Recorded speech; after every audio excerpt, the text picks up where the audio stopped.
The influence of combing operation on quality 1.2.3 এটা হচ্ছে আমাদের ক্লেইনের বইয়ের চ্যাপ্টার নাম্বার।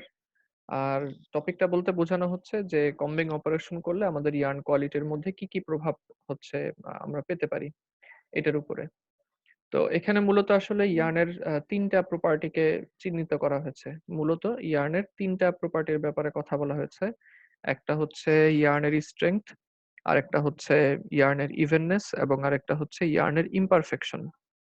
তো ইয়ার্নের স্ট্রেংথ বিষয়টা তো আমরা মোটামুটি সবাই জানি যে ইয়ার্নের স্ট্রেংথ বলতে আসলে ইয়ার্নের টেনজাইল স্ট্রেংথ। ইয়ার্নকে যদি আমরা তার অক্ষের বিপরীত দিক থেকে অক্ষ বরাবর টানতে থাকি ২ দিকে, একটা ইয়ার্নকে তার অক্ষ বরাবর ২ দিকে টানতে থাকি তাহলে সে যে স্ট্রেংথ শো করবে সেটাই ইয়ার্নের স্ট্রেংথ। ইয়ার্নের ইভেননেসও আমরা মোটামুটি জানি। ইয়ার্নের ইভেননেস মানে তো হচ্ছে সমতা। যদি আমরা বলি ইয়ার্নের ইভেননেস তাহলে সমতা বলতে আসলে এখানে মূলত বোঝানো হচ্ছে মাস পার ইউনিট লেংথের ইভেননেস।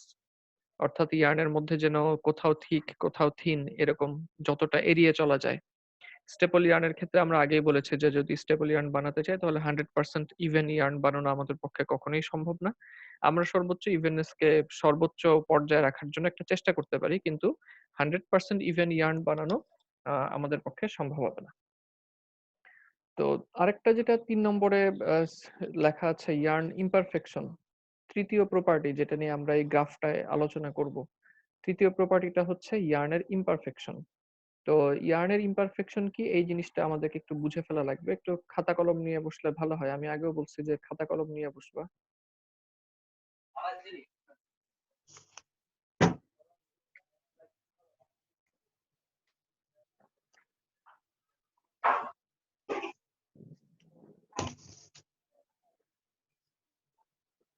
আমি একটু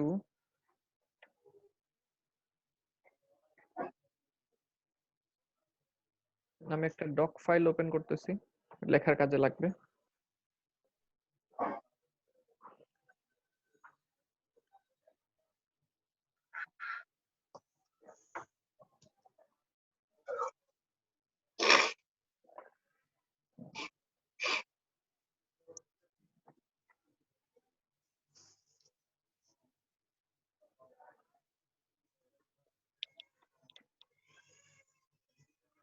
আশা করি দেখতে পাচ্ছ।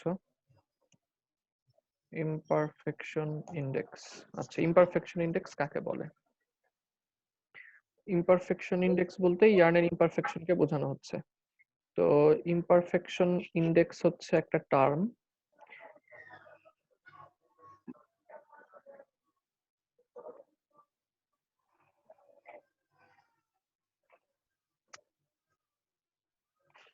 একটা মেশিন আছে আমাদের টেস্ট করার জন্য, ইয়ার্নের টেস্ট করার জন্য, যেই মেশিনটাকে বলা হয় উস্টার ইভেননেস টেস্টার।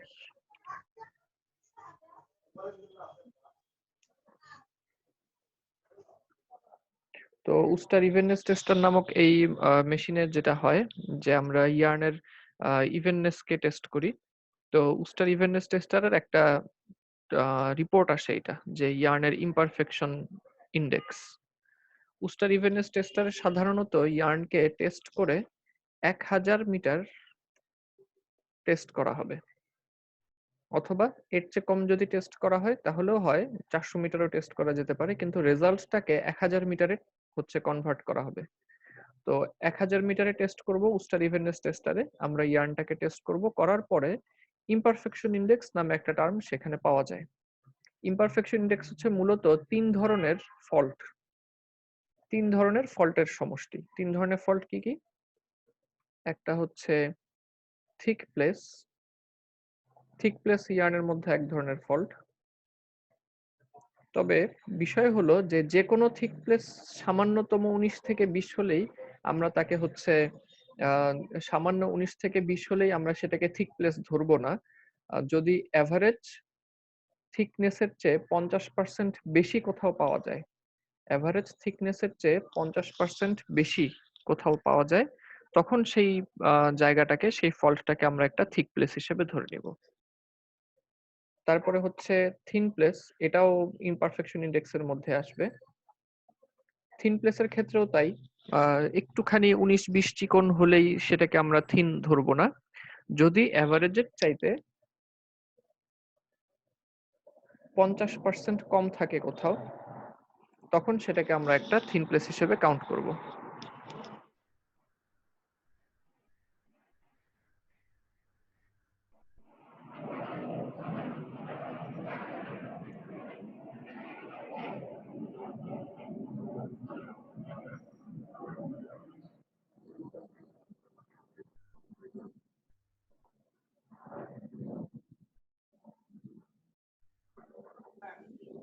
আরেকটা হচ্ছে ন্যাপস। এই ৩ ধরনের ফল্ট মিলায় হচ্ছে ইমপারফেকশন ইনডেক্স। তো ইমপারফেকশন ইনডেক্সের ক্ষেত্রে তার মানে আমি আবারও বলি, আমাদের ইয়ার্নকে বানানোর পরে একটা টেস্ট করা হয়। এই টেস্ট করার নামের মেশিনটা হচ্ছে, টেস্টিং মেশিনটার নাম হচ্ছে উস্টার ইভেননেস টেস্টার। এই টেস্ট করার সময় হচ্ছে ১০০০ মিটার টেস্ট করা হবে, বা যদি ৪০০ মিটারও টেস্ট করা হয় তাহলেও রেজাল্টটাকে ১০০০ মিটারের সাপেক্ষে কনভার্ট করে প্রকাশ করা হয়। অর্থাৎ ৪০০ মিটারে এতগুলা ফল্ট, তাহলে ১০০০ মিটারে কত? এইভাবে হচ্ছে ১০০০ মিটারে কনভার্ট করে তারপরে হচ্ছে প্রকাশ করা হয়। তো ৩ ধরনের ফল্টটাকে বেছে নিয়ে ৩ টা ফল্টের সম্মিলিত সংখ্যাকে ইমপারফেকশন ইনডেক্স বলা হয়। ৩ টা ফল্টের সম্মিলিত সংখ্যাকে ইমপারফেকশন ইনডেক্স বলা হয়। অর্থাৎ ১০০০ মিটার ইয়ার্ন টেস্ট করে এই ৩ ধরনের ফল্ট কতগুলি পাওয়া গেল? আমি আবারও বলি, উস্টার ইভেননেস টেস্টার মেশিনে ১০০০ মিটার ইয়ার্নকে টেস্ট করে এই ৩ ধরনের ফল্ট, অর্থাৎ থিক প্লেস, থিন প্লেস এবং ন্যাপস, এই ৩ ধরনের ফল্ট টোটাল কতগুলি পাওয়া গেল? সেটাকেই বলা হয় হচ্ছে ইমপারফেকশন ইনডেক্স। যদি এরকম হয় যে, স্যার একটা কোশ্চেন। একটু আমি শেষ করে নিই তারপরে কোশ্চেন করো। যদি এরকম হয় যে আমরা দেখলাম ইমপারফেকশন ইনডেক্স হচ্ছে মনে করো ২৫০, যদি আমাকে বলা হয় যে ইমপারফেকশন ইনডেক্স ২৫০, তার মানে দাঁড়াবে আমরা উস্টার ইফেন্নেস টেস্টারে ১০০০ মিটার হচ্ছে ইয়ার্ন বানানোর পরে, ১০০০ মিটার ইয়ার্ন টেস্ট করার পরে এই ১০০০ মিটারের মধ্যে এই ৩ ধরনের ফল্ট আমি ২৫০টা ফল্ট পেয়েছি। আবারও বলছি, যদি বলা হয় ইমপারফেকশন ইনডেক্স হচ্ছে ২৫০, তার মানে কি? তার মানে গিয়ে দাঁড়ায় যে এই ৩ ধরনের ফল্ট,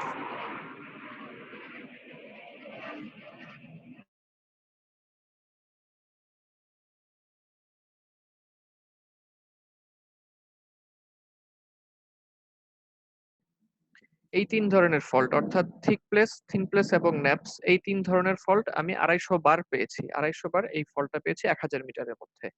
এটাই হচ্ছে ইমপারফেকশন ইনডেক্স। তো থিক প্লেস, কখন আমরা একটা জায়গাকে থিক প্লেস হিসেবে কাউন্ট করে নিব? এটাও একটা বিষয়, যে কখন আমরা একটা জায়গাকে থিক প্লেস হিসেবে কাউন্ট করব, কিংবা থিন প্লেস হিসেবে কখন ধরবো। তো এইজন্য আমি সবার ১ম এ হচ্ছে একটা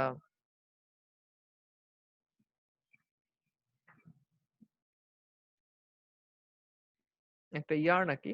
একটা ইয়ার্ন আঁকার চেষ্টা করি। যেমন ধরো এরকম।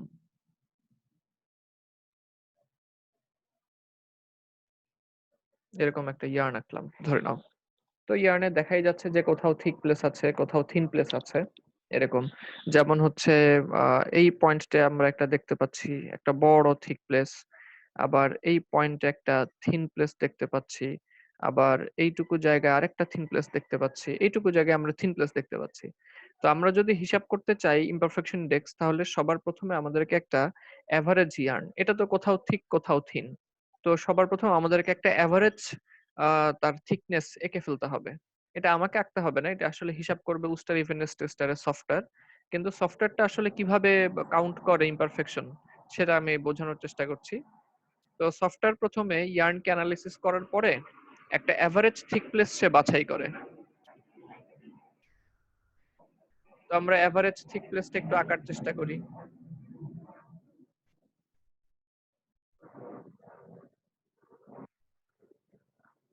তো এটা হচ্ছে মনে করো আমার এভারেজ থিকনেস, অর্থাৎ এভারেজ থিকনেস হচ্ছে এটা এভারেজ।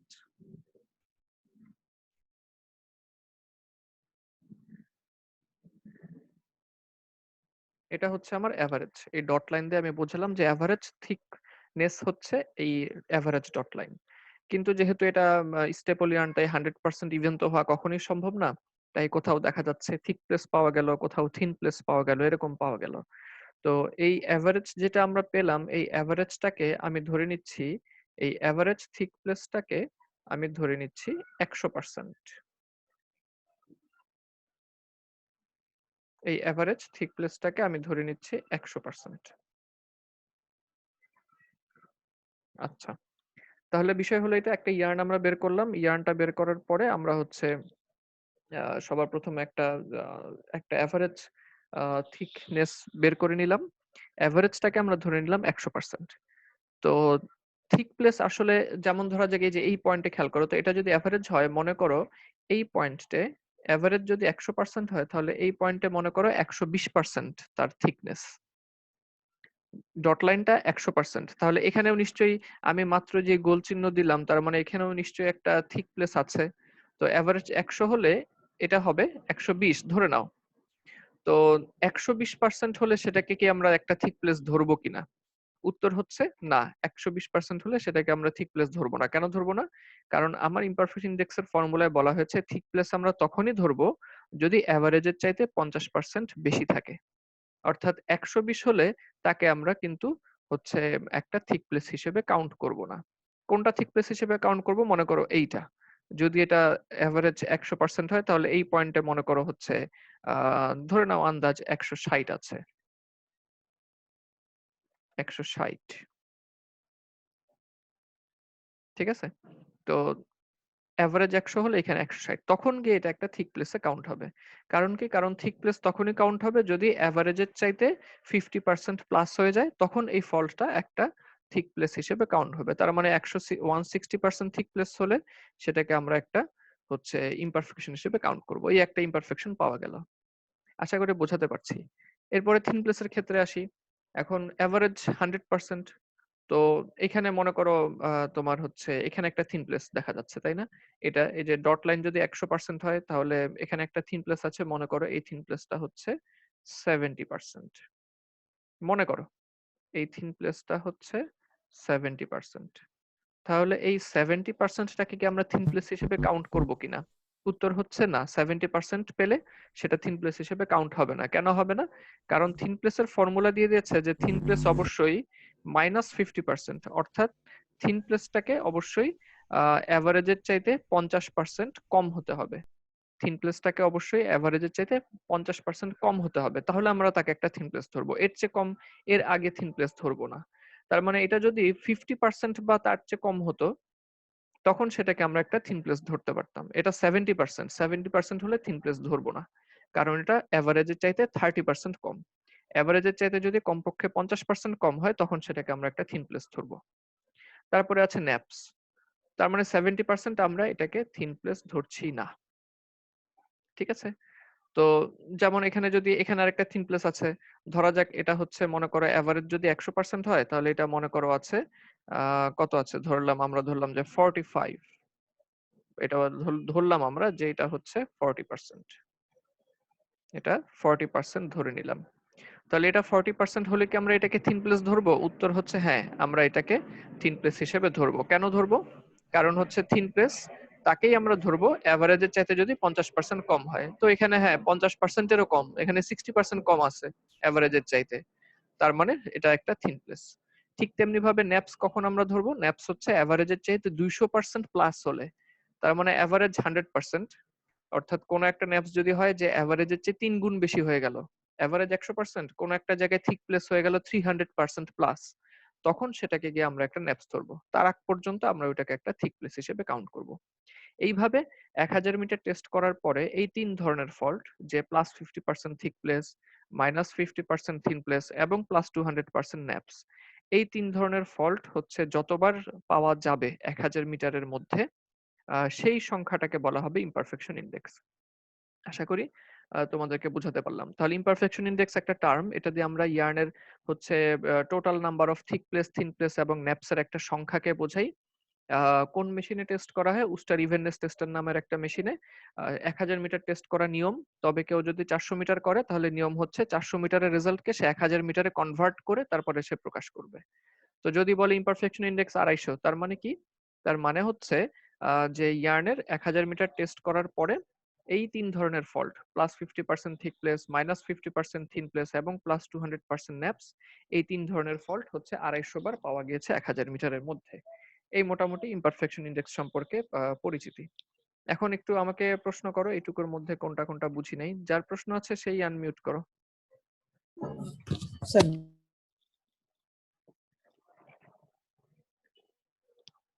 বলো।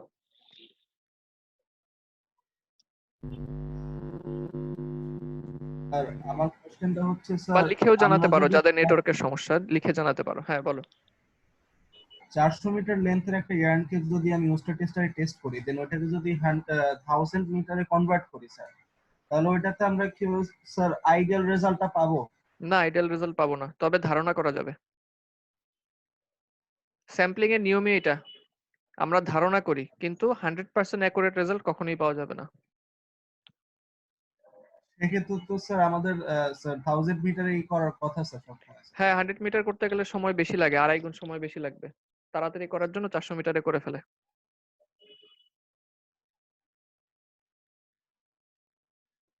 আর কোনো প্রশ্ন? স্যার এই টেস্টটা কি স্যার প্রোডাকশনের পরে করা হয় নাকি স্যার কন্টিনিউয়াসলি করা হয়? সাধারণত প্রোডাকশনের পরেও করে, আবার যদি অনলাইন কোয়ালিটি কন্ট্রোল কেউ করতে চায় যে চালু অবস্থায় দেখি তো কেমন যাচ্ছে, তখনও হচ্ছে করতে পারে। দুইভাবেই করা যায়। আসলে আমি মূলত হচ্ছে টেস্ট কিভাবে করা হয় বা কি, এটার চাইতে আমি আসলে বেশি জানতে চাচ্ছি ইমপারফেকশন ইনডেক্স কাকে বলে, এই বিষয়টা তোমরা বুঝেছো কিনা। 250, এটা থেকে স্পেসিফিক থিক প্লেস কি জানা যায়? জি, অবশ্যই জানা যায়। একজন লিখেছো, আমি যদি বলি ইমপারফেকশন ইনডেক্স 250, এটা দিয়ে কি এক্স্যাক্টলি জানা যায় কিনা থিক প্লেস, থিন প্লেস এবং ন্যাপস কত? জি, অবশ্যই জানা যায়। কারণ হ্যাঁ, কারণ হচ্ছে বিষয়টা এরকম, আমি তোমাদেরকে আরেকটু পরিষ্কার করি। সেটা হচ্ছে যে যখন টেস্ট করা হয়, টেস্ট করার ফলে টেস্ট রিপোর্টের মধ্যে দুইটা রেজাল্টই দুই রকম ভাবেই দেওয়া থাকে। অর্থাৎ এরকম দেওয়া থাকে যে থিক প্লেস +50% কয়টা, মনে করো 100টা, ঠিক আছে। আবার আরেকটা কলাম থাকে টেস্ট রিপোর্ট যে থিন প্লেস -50% কয়টা, মনে করলাম এটাও 100টা। তারপর হচ্ছে তোমার কি বলে এই ন্যাপস কয়টা, ঠিক আছে, ধরে নিলাম আমরা 50টা। আলাদা আলাদা কলামও থাকে, আবার একসাথেও দেওয়া থাকে, দুইটাই দেওয়া থাকে। তার মানে উত্তর হচ্ছে হ্যাঁ, অবশ্যই টেস্ট রিপোর্টের মধ্যে এই 3টা ফল্টই আলাদা আলাদা কলামেও থাকে, আবার একসাথে যোগ করেও লেখা থাকে, দুইটাই থাকে। এবং ইমপারফেকশন ইনডেক্সকে সংক্ষেপে এটাকে হচ্ছে এভাবেও লেখে, আইপিআই, এভাবেও লেখে ইমপারফেকশন ইনডেক্সকে। বড় হাতের হবে, আমি হচ্ছে ভুল করে ছোট হাতে লিখে ফেলছি, এটা বড় হাতের হবে আর কি, আইপিআই। আর কোনো প্রশ্ন আছে কি?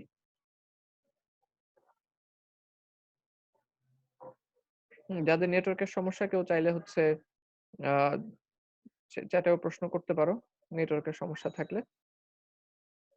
আচ্ছা ঠিক আছে, আমি এটা বারবার জিজ্ঞেস করলাম কারণ হচ্ছে এটা এই আইডিয়াটা আমাদের জন্য বেশ জরুরি যে ইমপারফেকশন ইনডেক্স কাকে বলে। এই জিনিসটা আমাদের জন্য বেশ জরুরি জানা এবং খুব বেসিকের অন্তর্ভুক্ত। এটা আমাদের সবসময় ইয়ার্নের ক্ষেত্রে কাজে লাগাতে হয় এই আইডিয়াটা, সুতরাং এটা জানা থাকা জরুরি। আচ্ছা, যদি হচ্ছে আমাদের হয়ে যায় তাহলে আমরা এখান থেকে এই টপিকটা থেকে আপাতত লিভ করছি।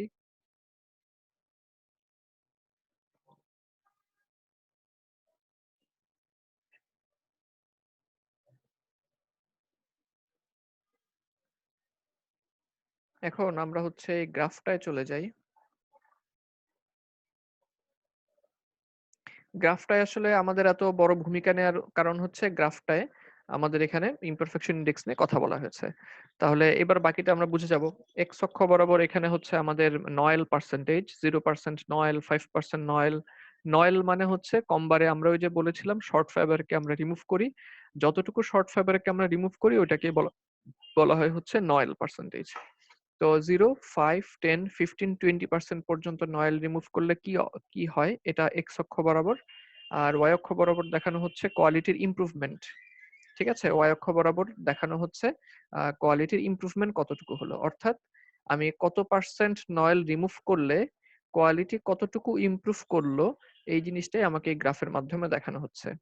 স্মল এ দিয়ে বোঝানো হয়েছে ইয়ার্নের স্ট্রেংথ, স্মল এ দিয়ে বোঝানো হচ্ছে ইয়ার্নের স্ট্রেংথ। তার মানে আমি যদি হচ্ছে তার মানে আমি যদি 20%, তার মানে আমি যদি 20% নয়েল রিমুভ করি, তাহলে খেয়াল করে দেখো 20% নয়েল রিমুভ করলে, মনে করে যে 20% নয়েল যদি আমি রিমুভ করি, তাহলে ইয়ার্নের স্ট্রেংথ কতটুকু বাড়ে? y অক্ষ বরাবর কিন্তু ইমপ্রুভমেন্ট, তার মানে এই বরাবর বাড়ে। এই যে এইভাবে দেখো, আমি একটা দাগ টানি, এই যে এতটুকু বাড়ে, ঠিক আছে? তার মানে হচ্ছে 20% নয়েল রিমুভ করলে স্ট্রেংথ বেড়ে যায় হচ্ছে অ্যারাউন্ড 8%, 10% এর চেয়ে একটু কম, অ্যারাউন্ড 8% হচ্ছে তোমার ইয়ার্নের স্ট্রেংথ বেড়ে যায়। তো এমনকি 5%ও যদি আমি নয়েল রিমুভ করি, তাও কিন্তু স্ট্রেংথ কিছুটা বাড়ে, এই যে এতটুকু, যতটুকু হবে, তার মানে হয়তো বা অ্যারাউন্ড 2 to 3%, 2 to 3% হচ্ছে তার স্ট্রেংথ বেড়ে যাবে ইয়ার্নের। 10% নয়েল রিমুভ করলেও এরকম অ্যারাউন্ড 5% এর মতো হচ্ছে স্ট্রেংথ বেড়ে যায়। গ্রাফ দেখে দেখে আমি বলতেছি আর কি। আর 15% হলেই 8% বেড়ে যায়, 20% নয়েল রিমুভ করলেও স্ট্রেংথ 8% বেড়ে যাচ্ছে। এটা একটা বোঝা গেল। স্মল বি দিয়ে বোঝানো হচ্ছে ইয়ার্নের ইভেননেস। স্মল বি দিয়ে বোঝানো হচ্ছে ইয়ার্নের ইভেননেস। তার মানে আমি যদি 20% নয়েলকে রিমুভ করি, 20% নয়েলকে রিমুভ করলে ইভেননেস হচ্ছে প্রায় 18%, এই দাগ বরাবর, তাই না? হ্যাঁ, প্রায় হচ্ছে 18% কিন্তু নয়েল, সরি 20% নয়েল যদি আমি রিমুভ করি, তাহলে প্রায় 18% এর মতো আমার কোয়ালিটি ইমপ্রুভমেন্ট হচ্ছে, অর্থাৎ ইভেননেস বেড়ে যাচ্ছে। নয়েলকে রিমুভ করলে ইভেননেস বেড়ে যাচ্ছে, যত বেশি নয়েল রিমুভ করব তত বেশি ইভেননেস বেড়ে যায়। কারণ 10% এর ঘরটা কিন্তু এই যে এটা আমি দাগ টানছি, 10% এর ঘর হচ্ছে এটা, অর্থাৎ 10% নয়েল রিমুভ করলে ইভেননেস বাড়বে হচ্ছে প্রায় 12% এর মতো, প্রায় 12% এর মতো, বা 10% এর চেয়ে একটু বেশি হবে। 10% নয়েল রিমুভ করলে ইভেননেসও 10% এর মতোই বাড়বে। আর যদি 20% নয়েল রিমুভ করি, তাহলে প্রায় 18% এর মতো কিন্তু ইভেননেস বেড়ে যাচ্ছে। সুতরাং নয়েল যত বেশি রিমুভ করব, ইভেননেস তত বেশি বাড়বে। 20% যদি নয়েল রিমুভ করতে পারি, তাহলে অ্যারাউন্ড 18% এর মতো আমার ইভেননেস বেড়ে যাবে। আর 20% যদি আমি নয়েল রিমুভ করতে পারি, স্ট্রেংথ বাড়বে কত? স্ট্রেংথ বাড়বে অ্যারাউন্ড 8% এর মতো। সবচেয়ে বড় জাম্প যেটা দেখা যাচ্ছে এই গ্রাফটা, সবচেয়ে বড় জাম্প করবে এই গ্রাফটা হচ্ছে সি। সি দিয়ে বোঝানো হচ্ছে, যেখানে লেখা আছে ইয়ার্ন ইমপারফেকশন। এই ইয়ার্ন ইমপারফেকশন কথাটা বোঝার জন্যই আমরা একটা লম্বা ভূমিকা নিয়েছি যে ইমপারফেকশন আসলে কাকে বলে। তো ইয়ার্ন ইমপারফেকশনের দিক থেকে হচ্ছে সবচেয়ে বড় জাম্প দেখা যাবে। তো এখন তার মানে কতটুকু দেখো, 20% নয়েল যদি আমি রিমুভ করি, তাহলে ইয়ার্ন ইমপারফেকশন প্রায় এই ঘর বরাবর আসবে, তার মানে প্রায় 65% এর মতো। অর্থাৎ 20% নয়েল যদি আমি রিমুভ করি, তাহলে ইয়ার্ন ইমপারফেকশন প্রপার্টি ইমপ্রুভ করবে 65% এর মতো। এখন কথা হচ্ছে, ইয়ার্ন ইমপারফেকশন প্রপার্টি ইমপ্রুভ করবে মানে কি? ইমপারফেকশন বেড়ে যাওয়া? মোটেও না, বরঞ্চ হচ্ছে ইমপারফেকশন কমে যাওয়া, ইমপারফেকশন ইন্ডেক্স কমে যাওয়া। অর্থাৎ আমি যদি 20% নয়েলকে রিমুভ করতে পারি, তাহলে আমার ইমপারফেকশন ইন্ডেক্স কমে যাবে প্রায় 65% এর মতো ইমপারফেকশন ইন্ডেক্স কমে যাবে।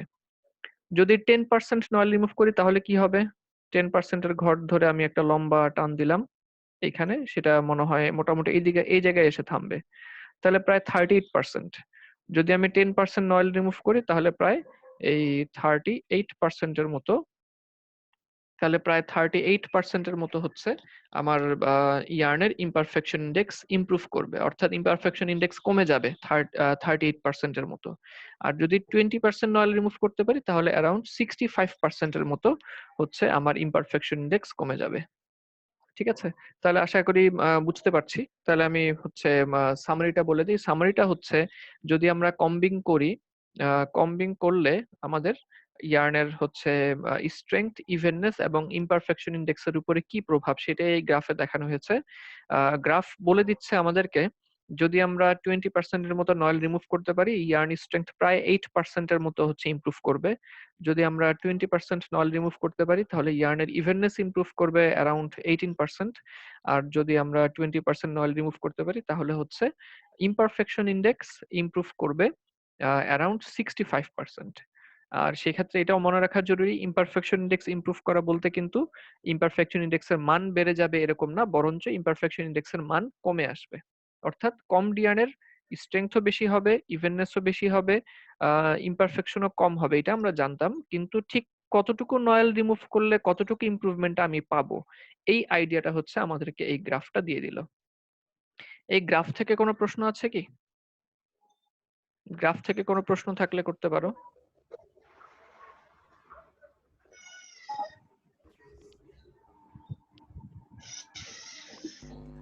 স্যার নয়েলটা কি? নয়েলটা হচ্ছে, আচ্ছা নয়েল কি কেউ কি বলতে পারবে নয়েল কি? স্যার কমিয়ানের যে শর্টগুলো রিমুভ করা হয়। হ্যাঁ, কমডিয়ান শর্ট ফাইবার বানানোর রিমুভ সময়, করা হয় বলে। যে শর্টগুলো রিমুভ জি জি, কমডিয়ান বানানোর সময় কম্বিং মেশিনে যে শর্ট ফাইবার রিমুভ করা হয় সেগুলোকে আমরা বলি হচ্ছে নয়েল। আর কোনো প্রশ্ন?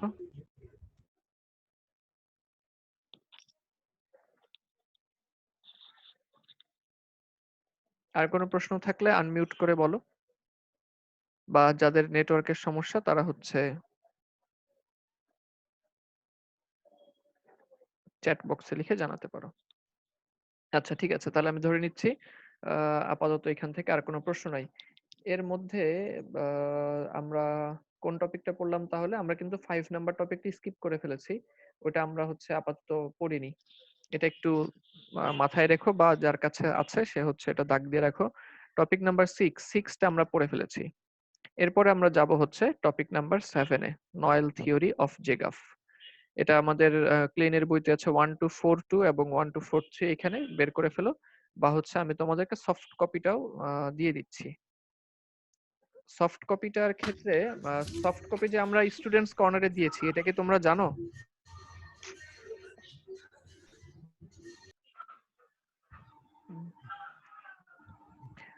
তোমরা একটু খেয়াল করো এইদিকে।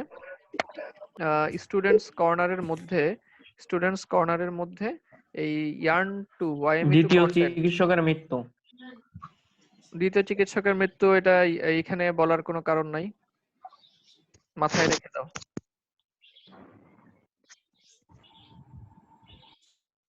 তো ওয়াইএমই টু কন্টেন্টের ক্ষেত্রে এখানে নাম্বার 7।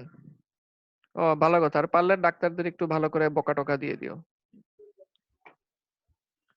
আচ্ছা, তো নাম্বার 7 ব্রুশিয়ার্স এবং আদার্স এখানে দেওয়া আছে। রিটার ম্যানুয়াল অফ স্পিনিং, এখানে ক্লিক করলে হচ্ছে সফট কপিগুলি পেয়ে যাবে, এবং ওয়াইএমই টু ব্রুশিয়ার্স এখানেও ক্লিক করলে হচ্ছে এই ল্যাবে আমরা যে ব্রুশিয়ারগুলি দেখছি ওই ব্রুশিয়ারগুলি তোমরা পেয়ে যাবে আর কি।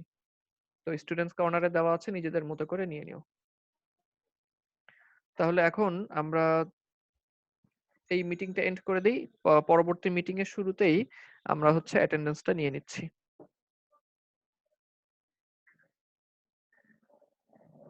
ঠিক আছে, মিটিংটা আমরা এন্ড করে দিচ্ছি। তোমরা এখনই জয়েন করো, আমরা অ্যাটেন্ডেন্সটা হচ্ছে এই আগামী মিটিং এর শুরুতেই নিয়ে নিচ্ছি। Okay sir.